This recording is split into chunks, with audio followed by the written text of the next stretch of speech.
क्या हो अगर मौत आसमान से नहीं बल्कि उस पानी के रास्ते आए जिसे आप अपनी सबसे सुरक्षित दीवार मानते हो?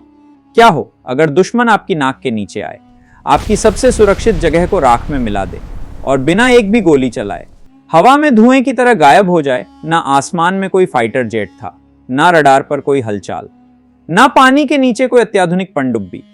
फिर भी 15 अगस्त 1971 की उस खौफनाक पाकिस्तान के गुरूर माने जाने वाले विशालकाय मालवाहक जहाज ताश के पत्तों की तरह क्यों बिखरने लगे? लोहे के वो पहाड़ जिन्हें डुबाना नामुमकिन माना जाता था, वो आग के गोलों में तब्दील होकर समुद्र के सीने में कैसे समा गए?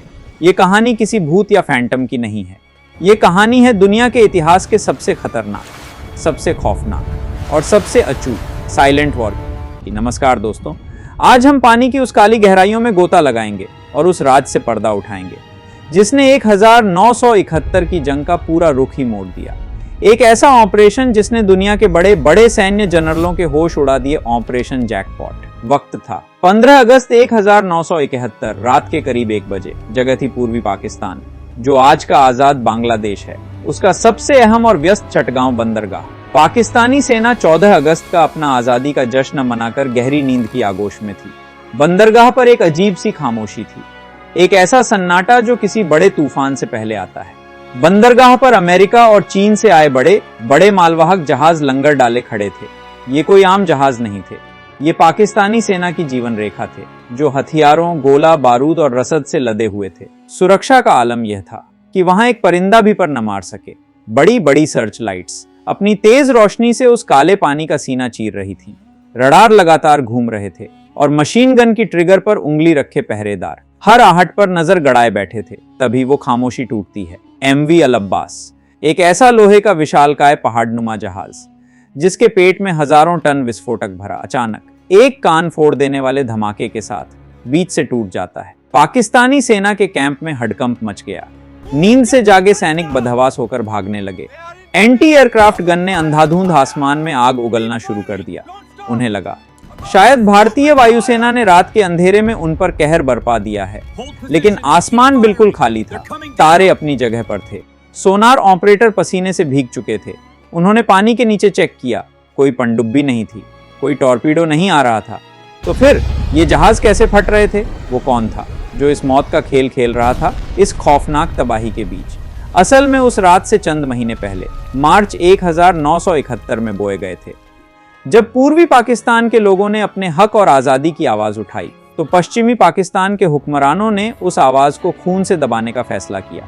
जवाब में शुरू हुआ ऑपरेशन सर्चलाइट। ये कोई सैन्य अभियान नहीं, बल्कि एक खुला नरसंहार था।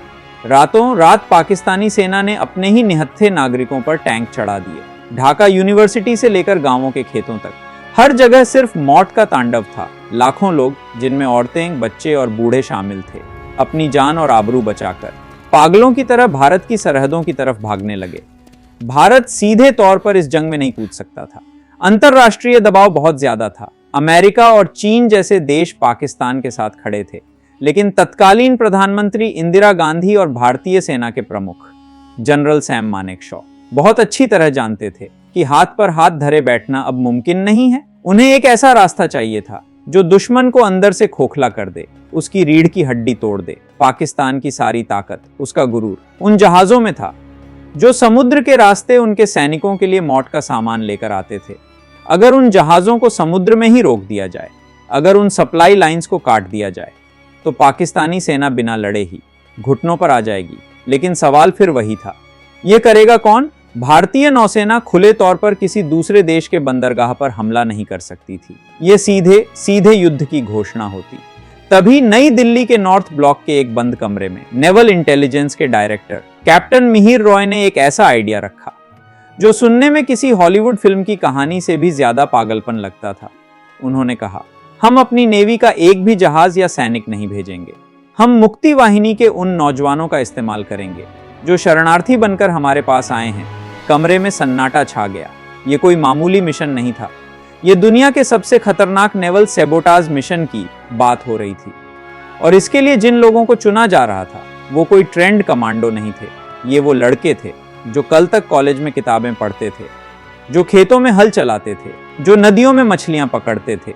इनमें से ज्यादातर ने कभी बंदूक की शक्ल तक नहीं देखी थी। ऐसे नौसिखियों को दुनिया के सबसे खतरनाक मिशन के लिए तैयार किया जा सकता था। जवाब था हाँ। कैप्टन रॉय जानते थे कि इन लड़कों के सीने में वो आग जल रही है जो किसी भी मिलिट्री ट्रेनिंग से बहुत बड़ी होती है। बदले की आग। इन्होंने अपने घरों को जलते देखा था, अपनों को मरते देखा था। ये लड़के अब खोने के लिए कुछ नहीं बचे थे और यही उन्हें दुनिया का सबसे खतरनाक हथियार बनाता था। इन आम लड़कों को मौत के फरिश्तों में बदलने की जिम्मेदारी सौंपी गई। भारतीय नौसेना के एक बेहद कड़क और काबिल अफसर कमांडर ए सामंत को पश्चिम बंगाल के मुर्शिदाबाद जिले में भागीरथी नदी के किनारे घने जंगलों के बीच एक सीक्रेट ट्रेनिंग कैंप रातों रात तैयार किया गया। इसका नाम रखा गया कैंप प्लासी।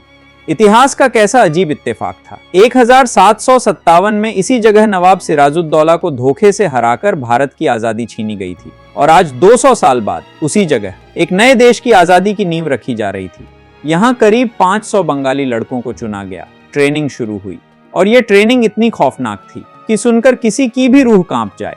इन लड़कों को सिखाया गया कि पानी के अंदर, गहरे और ठंडे पानी में घंटों तक बिना हिले कैसे जिंदा रहना है। उनके पास कोई आधुनिक स्कूबा डाइविंग गियर नहीं था। उन्हें सिर्फ एक खोखली ईख रीड या पतली सी प्लास्टिक की नली दी गई थी जिसका एक सिरा मुंह में होता और दूसरा पानी के ठीक ऊपर, ताकि वो सांस ले सकें। उन्हें आंखों पर पट्टी बांधकर रात के अंधेरे में तेज बहाव वाली नदियों में तैरना सिखाया गया। पानी के सांपों और जोंक लीचेस से भरे दलदल में छिपना सिखाया गया। लेकिन सबसे खतरनाक हिस्सा वो नहीं था, सबसे खौफनाक था उनका हथियार लिम्पेट माइन। यह देखने में एक उल्टी कढ़ाई या एक छोटे कछुए जैसी मशीन थी। इसके अंदर बेहद खतरनाक हाई ग्रेड विस्फोटक भरा होता था और इसके निचले हिस्से में लगे होते थे दुनिया के सबसे ताकतवर चुंबक। इन लड़कों को सिखाया गया कि उन्हें रात के घुप अंधेरे में दुश्मन के जहाज के पास तैर कर जाना है, पानी के अंदर ही अपनी सांस रोककर। जहाज के पेंदे निचले हिस्से पर जमे हुए काई एल्गी को चाकू से खुरचना है और फिर इस 5 किलो की भारी लिम्पेट माइन को उस लोहे की सतह पर चिपका देना है। लेकिन असली मौत का खेल बम लगाने में नहीं, बल्कि उसकी सेफ्टी पिन खींचने में था। इस बम में कोई डिजिटल टाइमर नहीं था, इसमें एक केमिकल टाइमर था। जैसे ही आप सेफ्टी पिन खींचते, एक एसिड की शीशी टूट जाती और वो एसिड धीरे धीरे एक पतले तार को गलाने लगता। तार टूटते ही धमाका होता, लेकिन यह रिएक्शन पूरी तरह से पानी के तापमान टेम्परेचर पर निर्भर करता था। अगर पानी ज्यादा गर्म हुआ तो जो बम 45 मिनट में फटना था वो शायद 15 मिनट में ही फट जाए। जरा सी चूक, टाइमर का जरा सा धोखा और उस कमांडो के शरीर के इतने चीथड़े उठते कि उसे ढूंढना भी नामुमकिन हो जाता। ये कोई मिशन नहीं था, ये एक सुसाइड मिशन था। मौत के मुंह में सीधा कूदने की ट्रेनिंग। अगस्त 1971 का महीना आ गया। मॉनसून अपने पूरे उफान पर था। नदियां खतरे के निशान से ऊपर बह रही थी और आसमान लगातार रो रहा था। ट्रेनिंग पूरी हो चुकी थी। 400 से ज्यादा लड़कों को छोटे छोटे ग्रुप्स में बांटकर रात के अंधेरे में बॉर्डर पार करवा दिया गया। उन्हें पूर्वी पाकिस्तान के 4 सबसे बड़े बंदरगाहों के पास भेजा गया। चटगांव, जो सबसे अहम था, मुंगला, चांदपुर और नारायणगंज। ये कमांडो आम मछुआरों और मजदूरों के भेस में अपने अपने टारगेट के पास पहुंच गए। वो कई दिनों तक झाड़ियों के पीछे, दलदल में, कीचड़ में सने हुए पड़े रहे। बारिश का पानी उन्हें भिगो रहा था, कीड़े उन्हें काट रहे थे, लेकिन उनके मुंह से एक उफ तक नहीं निकल रही थी। उन्हें बस इंतजार था एक सिग्नल का, और यह सिग्नल कोई वायरलेस रेडियो या वॉकी टॉकी पर नहीं आना था। अगर वो पकड़े जाते तो पूरा मिशन फेल हो जाता। भारतीय खुफिया एजेंसियों ने सिग्नल भेजने का एक ऐसा तरीका निकाला जो दुश्मन सोच भी नहीं सकता था। सिग्नल आना था ऑल इंडिया रेडियो यानी आकाशवाणी के कोलकाता स्टेशन से। 13 अगस्त 1971 की सुबह रेडियो पर हमेशा की तरह कार्यक्रम चल रहे थे। तभी मशहूर बंगाली गायक पंकज मलिक का एक बेहद मीठा और खूबसूरत गाना बजने लगा। आमार पुतुल आज के प्रथम जाबे ससुरबाड़ी, यानी मेरी गुड़िया आज पहली बार अपने ससुराल जाएगी पूरी दुनिया के लिए। ये एक पिता और बेटी का मासूम सा गाना था, लेकिन कीचड़ में छिपे उन कमांडोज के कानों में जब यह धुन पड़ी तो उनके रोंगटे खड़े हो गए। उनके लिए इस गाने का सिर्फ एक ही मतलब था, स्टैंड बाय। अपने हथियार तैयार कर लो, 24 घंटे के अंदर मौत का खेल शुरू होने वाला है। कमांडोज ने अपनी लिम्पेट माइंस चेक की, अपने खंजरों पर धार लगाई और आखिरी बार अपने साथियों को गले लगाया, क्योंकि वो जानते थे कि कल की सुबह शायद वो जिंदा न देख पाएं। और फिर अगले दिन 14 अगस्त को पाकिस्तान के स्वतंत्रता दिवस के ठीक उसी समय रेडियो पर दूसरा गाना बजा आमी तोमाए जो तो सुनिए छिलेम गान, यानी मैंने तुम्हें जितने भी गीत सुनाए हैं ये गाना नहीं, ये मौत का फरमान था। इसका मतलब था अटैक। आज रात ही तबाही मचानी है। रात घनी काली थी। आसमान में काले बादलों ने चांद को पूरी तरह निगल लिया था। चटगांव बंदरगाह पर पानी एकदम शांत और डरावना लग रहा था। कमांडोज ने अपने कपड़े उतारे और अपने पूरे शरीर पर गाढ़ा तेल और ग्रीस मल लिया। ऐसा इसलिए ताकि ठंडे पानी में उनके शरीर का तापमान अचानक ना गिरे, और दूसरा, अगर कोई पाकिस्तानी पहरेदार पानी में उन्हें पकड़ने की कोशिश करे तो वो उसके हाथों से फिसल जाएं। पैरों में रबर के फिन्स तैरने वाले जूते पहने, कमर पर एक छोटा गमछा बांधा जिसमें एक तेज धार वाला खंजर और थोड़ा सूखा खाना रखा, और अपने सीने से कसकर बांध ली वो मौत की मशीन लिम्पेट माइन। पानी में उतरते ही एक ऐसा सन्नाटा छा गया जो दिल की धड़कनों को बहरा कर दे। उन्हें 1 या 200 मीटर नहीं बल्कि कई मील तक पानी के अंदर तैरना था। पानी की सतह के ठीक नीचे सिर्फ एक पतली सी नली के सहारे भारी भरकम सांसें लेते हुए उनके सिर के ठीक ऊपर मौत नाच रही थी। पाकिस्तानी गश्ती नौकाएं पेट्रोल बोट्स इंजन की तेज आवाज के साथ उनके इर्द गिर्द घूम रही थीं। वो नौकाएं रहकर पानी में सर्च लाइट मार रही थीं।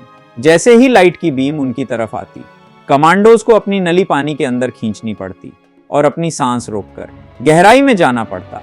अगर इस दौरान पानी के ऊपर एक भी बुलबुला बबल उठ जाता तो ऊपर से अंधाधुंध गोलियों की बौछार हो जाती जो उनके जिस्म को छलनी कर देती। घंटों तक पानी में तैरने के बाद उनकी मांसपेशियां जवाब देने लगी थी। फेफड़े ऑक्सीजन के लिए तड़प रहे थे, लेकिन तभी अंधेरे में उन्हें अपने शिकार दिखाई दिए। वो विशालकाय जहाज जो ऊपर से किसी डरावने राक्षस जैसे लग रहे थे। कमांडोज धीरे धीरे जहाजों के बिल्कुल करीब पहुंचे। उन्होंने अपने दांतों तले दबाया हुआ खंजर निकाला और पानी के अंदर ही जहाज के लोहे के पेंदे पर जमी काई को खुरच कर साफ किया।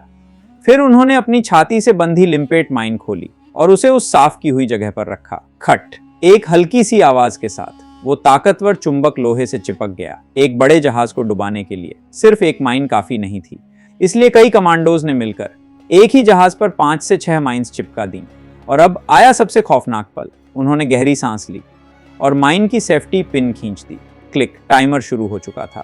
अब उनके पास वहां से भागने के लिए सिर्फ और सिर्फ 45 मिनट थे। थकान से बदन टूट रहा था, हाथ पैर सुन्न पड़ चुके थे, लेकिन रुकने का मतलब था उसी पानी में अपने ही बम से चीथड़े उड़ जाना। वो पागलों की तरह उल्टी दिशा में किनारों की तरफ तैरने लगे। रात के 1:40 बज चुके थे। कमांडोज किसी तरह तैरकर सुरक्षित दूरी पर पहुंचे और नदी के किनारे की कंटीली झाड़ियों में गिर पड़े। वो बुरी तरह हाँफ रहे थे, भीगे हुए थे, ठंड से कांप रहे थे। उनके शरीर पर जोंकें चिपकी हुई थीं, लेकिन उनकी नजरें टकटकी लगाए बंदरगाह के उन जहाजों पर टिकी थीं।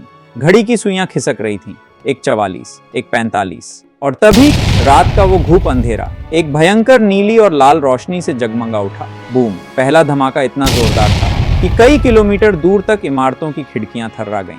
पानी के अंदर उठी शॉकवेव ने समंदर का सीना फाड़ दिया।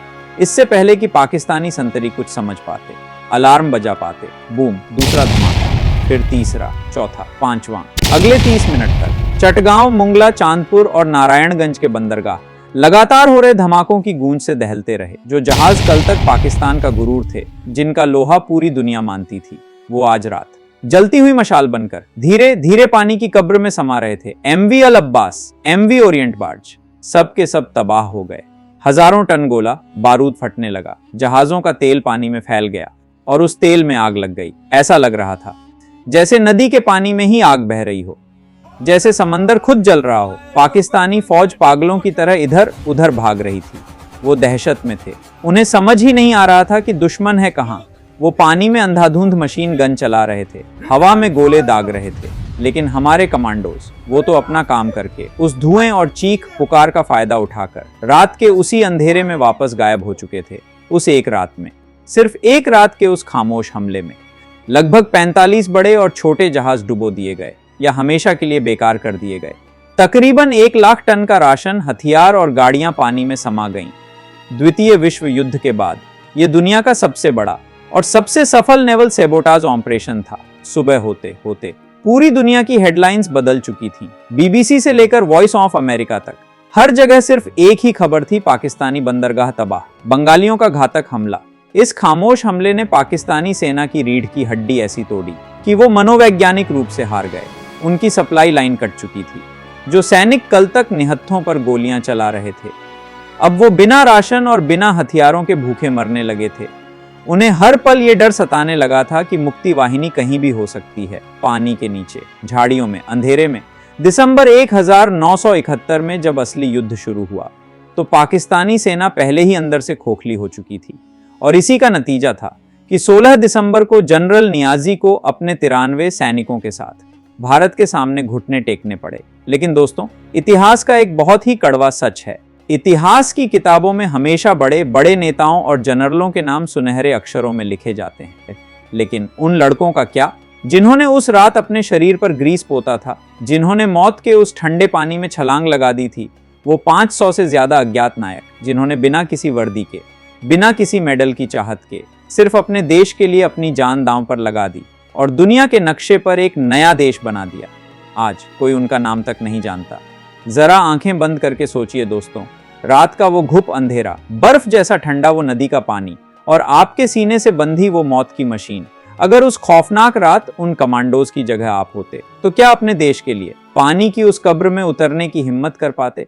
आपका दिल क्या कहता है? अपने जवाब और राय नीचे कमेंट्स में सच सच जरूर बताइएगा। अगर इतिहास के पन्नों में दफन इस अनकही सच्चाई ने, इन खामोश धमाकों ने आपके भी रोंगटे खड़े कर दिए हैं, तो इस वीडियो को एक लाइक देकर उन गुमनाम वीरों को अपनी श्रद्धांजलि जरूर दें। इसे अपने दोस्तों के साथ शेयर करें ताकि हर कोई इनका सच जान सके। और हाँ, ऐसे ही रोंगटे खड़े कर देने वाले रहस्यों और इतिहास की अनसुनी सच्चाइयों को जानने के लिए हमारे चैनल को सब्सक्राइब करना ना भूलें। और मैं मिलूंगा आपसे अगले वीडियो में एक और गहरे रहस्य, एक और खौफनाक सच के साथ। तब तक के लिए जय हिंद, जय भारत।